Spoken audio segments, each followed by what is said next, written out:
Para emas sebagai inovasi sejahterakan petani kelapa.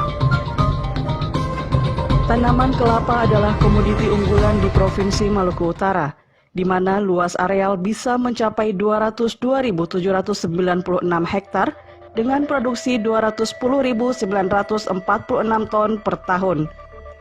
Dengan wujud produksi adalah kopra. Kelangsungan ekonomi sebagian masyarakat Maluku Utara bergantung pada komoditi kelapa. Tapi produksi kelapa yang sangat tinggi, namun tingkat pendapatan dan kesejahteraan petani masih rendah.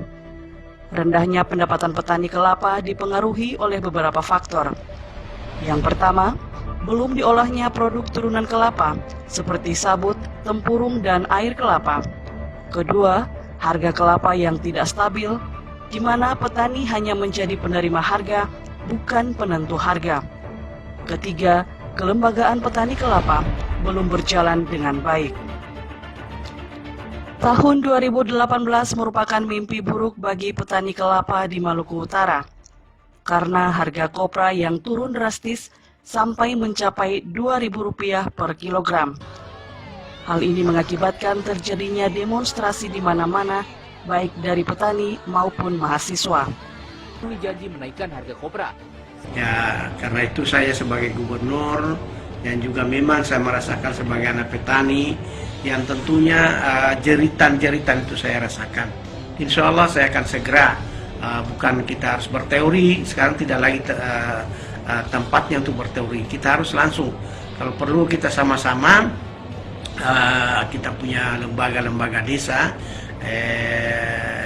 kita berdayakan, dan langsung masyarakat dari lembaga itu membeli langsung ke masyarakat. Sekali lagi, sudah sering saya sampaikan bahwa petani dan nelayan ini perlu didorong untuk berkelompok dalam jumlah yang besar dan berada dalam sebuah korporasi sehingga memiliki economic scale, sehingga diperoleh skala ekonomi yang efisien. Atas dasar inilah, reformer mengambil langkah strategis untuk menjawab keresahan petani kelapa. Dan sebagai solusi atas masalah tersebut, dengan melahirkan suatu inovasi proyek perubahan yang dinamakan Para Emas. Inovasi korporasi petani dilakukan dan diawali dengan pembentukan kelompok tani atau Poktan di tingkat desa dengan pilar utama tokoh adat sebagai perekat dan tokoh pemuda sebagai penggerak Poktan yang modern dan inovatif.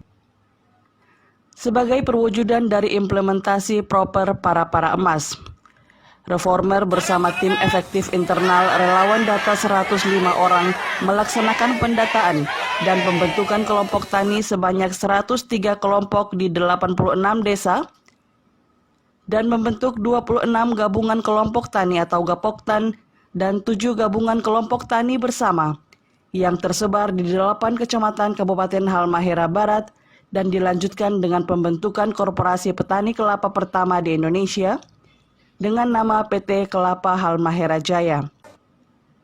Inovasi yang kedua adalah pembentukan forum dan satuan tugas Para Emas.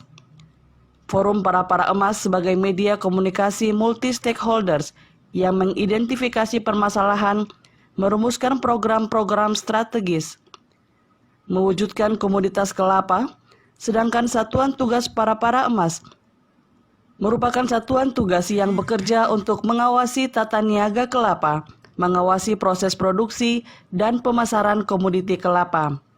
Forum dan Satgas Para Emas dalam jangka pendek berperan sebagai instrumen pengawas mutu, tata niaga bermuara pada upaya menstabilkan harga produk turunan kelapa.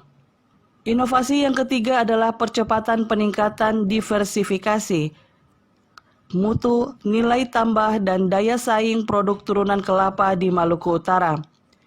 Melalui implementasi proyek perubahan Para Emas, dilakukan melalui workshop dan BIMTEK dengan sasaran pada pengusaha dan petani kelapa di Halmahera Barat. BIMTEK dikhususkan pada pengolahan bahan baku untuk difokuskan pada produk sampingan yang tidak dimanfaatkan oleh petani, yaitu air kelapa diolah menjadi nata de coco, tempurung diolah menjadi arang, dan bubuk arang serta sabuk kelapa diolah menjadi kokopit, koko fiber, dan tambang. Setelah pelaksanaan bintek yang dilaksanakan di Halmahera Barat, aktivitas Poktan, Gapoktan, dan Gapoktan bersama sudah intens memproduksi nata de coco dan arang serta bubuk arang. Ketiga inovasi ini dilaksanakan dengan berdasarkan pada Peraturan Gubernur Maluku Utara Nomor 18 Tahun 2021 tentang peningkatan kesejahteraan petani kelapa melalui para emas. Kegiatan evaluasi dimulai dengan pengukuran tingkat kesejahteraan petani melalui NTP bulan April, Mei, Juni tahun 2021 dari BPS. Dan capaian Reformer dapat melaksanakan milestone 1 jangka menengah, yaitu penyediaan data dan workshop di Kabupaten Halmahera Utara, Kabupaten Pulau Morotai, dan Kabupaten Halmahera Selatan. Dan yang terakhir, cita-cita Reformer untuk menjadikan para emas menjadi role model nasional telah direspon positif dari Direktorat Jenderal Perkebunan Kementerian Pertanian Republik Indonesia. Untuk menjadikan para emas sebagai kegiatan utama Direktorat Jenderal Perkebunan di tahun 2022. Selain itu, upaya menjadikan para emas sebagai role model nasional, Reformer akan menjadi narasumber pada acara tingkat nasional tentang penyusunan bisnis plan korporasi perkebunan yang akan dilaksanakan pada 16 sampai dengan 18 Juni 2021 di Yogyakarta dengan judul Keberhasilan Pembentukan Korporasi Petani Kelapa di Provinsi Maluku Utara. Para emas, kelapa berharga, petani sejahtera, ekonomi Maluku Utara stabil.